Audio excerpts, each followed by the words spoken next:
बिस्मिल्लाहिर्रहमानिर्रहीम। अस्सलामु अलैकुम वरहमतुल्लाहि वबरकातुहू। मोअज़्ज़िज़ हाज़रीन इकराम, बुज़ुर्गान क़ौम और मिल्लत, मेरे ग़यूर नौजवान साथियों,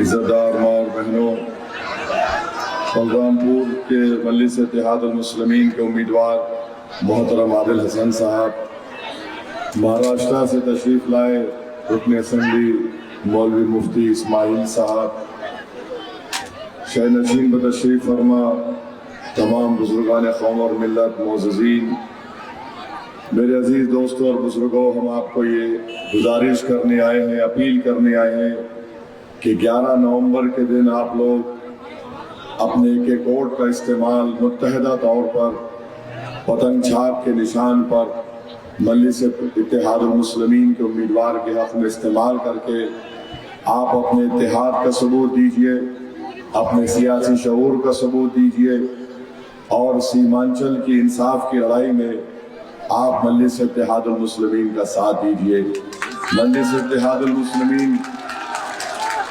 शुरू दिन से इस बात की क़ाइल है कि सीमांचल में जब तक इंसाफ नहीं होगा हम कुछ नहीं कर पाएंगे।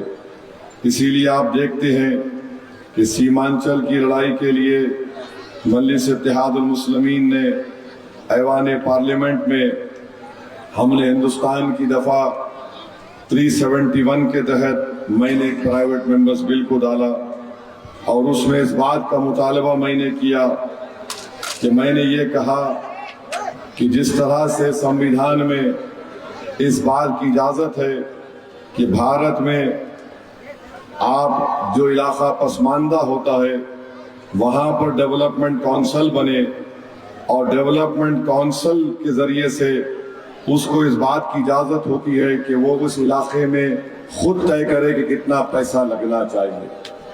आप जानते हैं कि सीमांचल में सबसे ज़्यादा बच्चों के जिस्म में खून नहीं है।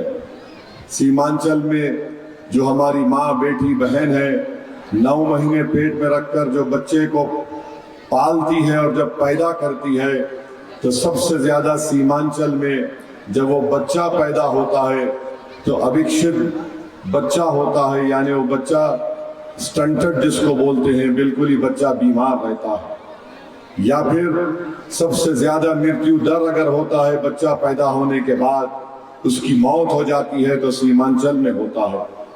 और अगर बच्चा सेहतमंद बच भी जाता है और कभी बीमार पड़ता है तो उसकी माँ तड़प कर रह जाती है क्योंकि उसके पास पुल नहीं है, रोड नहीं है, ब्लॉक के अस्पताल ले जाकर बच्चे की जान बचा सके। आज आप जानते हैं, नहीं मेरे भाई, ये थाली मारने के लिए नहीं है, ये थाली मारने के लिए नहीं है, ये आपको गौर फिक्र करना है।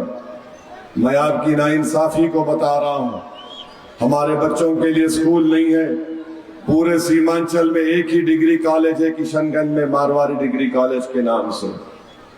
पूरे सीमांचल में हर साल 100 एकड़ जमीन सैलाब से कट जाती है और फसल उसको रुकती है, उस जमीन का पैसा नहीं मिलता है। कितने बच्चे पुल नहीं होने की बिना पर नदी में डूबकर मर जाते हैं। बताओ ये नाइंसाफी का खात्मा कैसे होगा? आपने 20 साल यहां पर कांग्रेस को मौका दिया, 25 साल कांग्रेस को मौका दिया, आपने 20-25 साल यहां पर राजद को मौका दिया और इस विधानसभा में आपने जनाब महबूब साहब को 25 साल आपने उनको कामयाब किया। बताइए क्या हासिल हुआ? क्यों आप कुछ नहीं कर सके? इसलिए नहीं कर सके क्योंकि आपकी आवाज को पटना की कुर्सियों पर बैठने वाले जालिमों के सामने कोई आंख में आंख मिलाकर उनको डराकर आपकी दास्तान को नहीं बयान कर सका। और हर बार आते हैं, चुनाव आ गया तो सरकार बदलना है। सरकार बदलने से क्या सीमांचल बदलता है? सीमांचल उसी वक्त बदलेगा जब सीमांचल की तड़प रखने वाला बेटा या बेटी पटना की विधानसभा में जाकर यहाँ की जनता की गुर्बत और उनकी कमजोरी को बयान करके उसका हक दिलवाए। 20 साल से महबूब साहब जीत रहे हैं, मैं गरीब हूं। महबूब साहब मुझे कहने दीजिए, बलरामपुर में सबसे दौलतमंद आप और आपका भाई है। मेरे अजीज दोस्तों, और फिर बीजेपी, नीतीश कुमार, सुशासन बाबू 20 साल से नीतीश कुमार सरकार में है। 2020 में भी आए थे, चाचा बोल रहे थे मुझे जिता दो, भतीजा बोल रहा था मुझे जिता दो।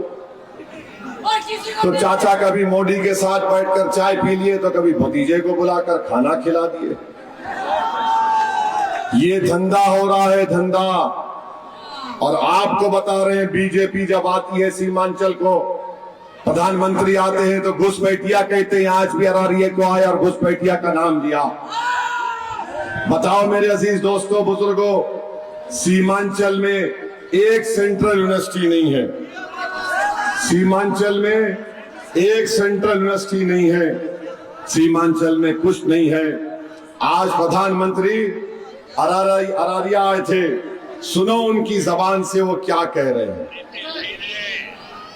बहुत मेहनत से बिहार को जंगल राज से बाहर निकाला। 2014 में डबल इंजन की सरकार बनने के बाद बिहार के विकास में नई तेजी आई है। पटना में IIT खुली है। सुनिए। बोधगया में IIM खुला है। पटना में एम्स खुला है। दरभंगा एम्स का काम तेज गति से चल रहा है। अब बिहार में नेशनल लॉ यूनिवर्सिटी भी है। भागलपुर में ट्रिपल IT भी है। बिहार में एक नहीं, दो नहीं, बल्कि 4 सेंट्रल यूनिवर्सिटी भी स्थापित की गई है। साथियों, NDA सरकार में गंगा पर 4 बड़े पुल बनाए गए हैं। वीर कुंवर सिंह सेतु, ये आपने सुन लिया, पटना में गंगा पर 4 पुल बनाए गए हैं। सीमांचल का यतीमों का इलाका है कि यहां पर ब्रिज पुल नहीं बन सकता। प्रधानमंत्री नीतीश कुमार, तेजस्वी, बताओ। भागलपुर में IIT बन गया, दरभंगा पटना में एम्स बन गया, कानून की नेशनल यूनिवर्सिटी पटना में आ गई। सब पटना, राजगीर, बोध गया में। सीमांचल में एक यूनिवर्सिटी नहीं है। अलीगढ़ मुस्लिम यूनिवर्सिटी का कैंपस किशनगंज में है, जो टीन एस्बेस्टस के शेड पे चलता है। बताओ मेरे अजीज दोस्तों और बुजुर्गों, कब तक आप सिर्फ वोट डालने वाली मशीन बनकर रह जाएंगे? आप किसी के वोट बैंक नहीं है, आपको शहरी बनना है। अगर आप शहरी बनेंगे तो आपको आपके हुकूक मिलेंगे। सीमांचल को हर एतबार से पीछा करके रख दिया गया। यहां पर कभी हम गाड़ी में बहुत बार गए, नमाज पढ़ने के लिए मस्जिद में गए, तो नमाज पढ़ के वापस आने के बाद 8 साल के 13 साल के बच्चे खड़े रहते हैं। एक तरफ बुजुर्ग, एक तरफ हमारी माँ और बहनें खड़े रहती हैं। हमारी आंखें तरस जाती है नौजवानों को देखने के लिए। तो मालूम हुआ वो नौजवान 16 साल की उम्र में पलायन कर चुका है। कभी हैदराबाद, तो कभी पंजाब, जालंधर, लुधियाना, दिल्ली, मुंबई में जा चुका है। और प्रधानमंत्री यहां पर आकर कहते हैं ये बना, ये बना। क्या तुमको मालूम मेरे भाई, 90% मुसलमान बिहार के इंटरमीडिएट की तालीम मुकम्मल नहीं करते हैं। सबसे ज्यादा मखरूज अगर कोई बिहार में है तो मुसलमान है। गांव में रहने वाला मुसलमान महीने को 2630 रुपये कमाता है। बताओ सीमांचल की जनता, क्या अब भी तुम बेदार नहीं होगे? तो क्या सुबह कयामत की सूर की आवाज सुनकर बेदार होगे? अगर बेदारी का सबूत देना है तो 11 तारीख को पतंग छाप कोट बटन दबाना पड़ेगा आपको। सीमांचल के इंसाफ के लिए आपको वोट डालना है। बहुत हो चुका, पार्टी बदलेंगे, पार्टी सरकार बदलेंगे। मेरे भाई, अब के बार एक काबिल आदिल हसन को कामयाब करिए। और आप जानते हैं कि बिगलूर हाट में 29 पंचायत हैं, ब्लॉक नहीं बनाया जाता। क्यों नहीं बनाया गया? क्योंकि आप अपना वोट उन लोगों को दे रहे हैं जो गूंगे, अंधे और बहरे हैं। कल मुझे आदिल ने बताया कि लगुआ में आग लगी, फायर इंजन नहीं आया, कई घर और झोपड़ी जल गया। मेरे अजीज दोस्तों और बुजुर्गों, हमेशा आपको धोखा दिया गया, दिल फरेब बातें की गई कि बिहार में बहार है। बिहार में अगर बहार है तो सीमांचल में बाढ़ है। बिहार में अगर बहार है तो सीमांचल की माएं अपनी आंखों के सामने अपने बच्चों को मरता हुआ देख रही हैं। बिहार में अगर बहार है तो सीमांचल में एक ही डिग्री कॉलेज है। बिहार में अगर बहार है तो सीमांचल में 100 एकड़ जमीन कट जाती है और उसका पैसा नहीं मिलता। बिहार में अगर बहार है तो सीमांचल के किसान को उसकी फसल की कीमत नहीं मिलती। बताओ ये कौन सी बहार है? ये तो तबाही और बर्बादी का मुकद्दर बनाकर रख दिया सीमांचल की जनता का बीजेपी ने, नीतीश कुमार ने और राजद ने और ये महबूब साहब ने। महबूब साहब को सिर्फ अपने आप से महबूब रखते हैं, इस गरीब जनता को अपना महबूब नहीं बोलते वो। मेरे भाई, अच्छा सोच समझ कर फैसला लीजिए। आदिल हसन साहब को कामयाब करिए। और यहां पर नीतीश कुमार मोदी बोलते कि 200 यूनिट फ्री मिलेगा, तेजस्वी बोलता है 125 यूनिट फ्री मिलेगा। अरे बिजली नहीं आती तो फ्री कहाँ दोगे तुम? जब बिजली आ जाए तो कुछ सोच सकता है, बिजली ही नहीं। मगर आज चुनाव आता है, बड़ी बड़ी बात करते हैं। तेजस्वी बोलता है कि मैं हर घर में नौकरी दूंगा। 90% मुसलमान इंटर पास नहीं है, क्या नौकरी मिलेगा आपको? 30 लाख नौकरी बिहार में अभी है। तेजस्वी बोलता है 2 करोड़, चलो 2 करोड़ 60 लाख पकड़ लो, एक को 25,000 तनख्वाह देना पड़ेगा तो 8.5 लाख करोड़ की जरूरत पड़ेगी। बिहार का पूरा बजट 2 लाख करोड़। तो मोदी नीतीश कुमार बोलते हम 1 करोड़ देंगे नौकरी।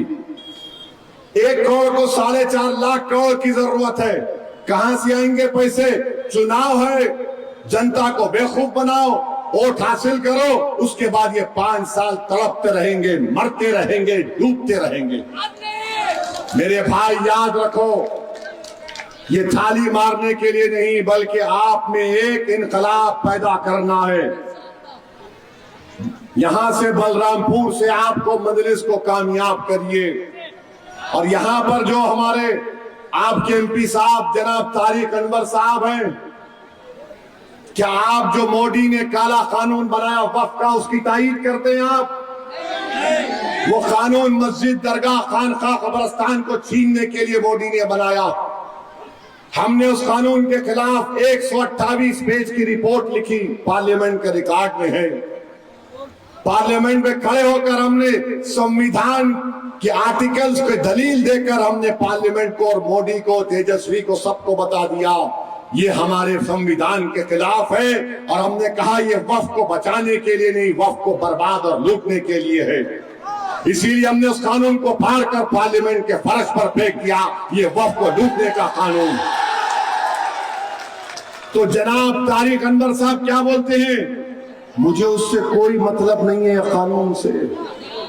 तारिक भाई, आपको मस्जिद से मतलब नहीं है, कब्रिस्तान से भी मतलब नहीं है। तारिक भाई